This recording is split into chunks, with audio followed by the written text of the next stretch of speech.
Incredible. Welcome, everybody. I'm Neil Cavuto. Well, Granny's back. The so-called death party comments of Hillary Clinton, they're back.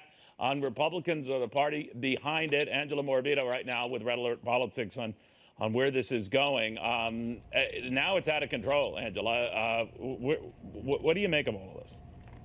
Hi, Neil. Well, I think that there is a lot of misinformation surrounding the Senate version of the AHCA.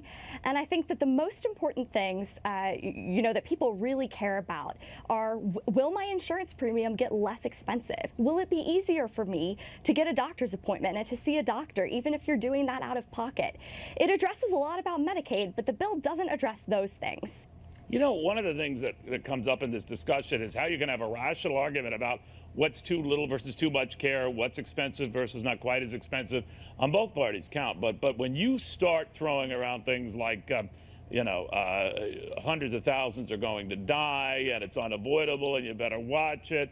I mean, Democrats were very keen on talking about Republicans' obsession with death panels and overstating the case. Yet here we are now talking about hundreds of thousands dying, and this is what Republicans have given us to look forward to. The debate is off the wagon now.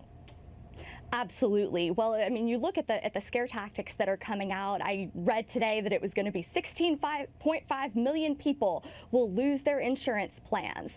Well, then the problem is, if we're going for a free market solution, as we should, to keep down costs, the problem is not that X number of people won't buy insurance. The problem is that for those X number of people, the market has no incentive. The insurance companies have no incentive to create a plan that would get them those customers. That's the real issue. I don't think the insurance companies are sitting around and thinking, oh, we'll be fine without 16.5 million people.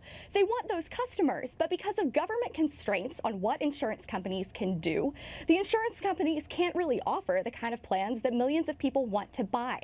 What we're left with, though, Angela, in the meantime, is a sort of an unfair read of not only the Republican plans that are out there and being revised and fine-tuned, including how you handle those who let a lapse in coverage affect how much you're going to pay, but whether what they're paying is at all similar to what we're seeing at a Democrats here.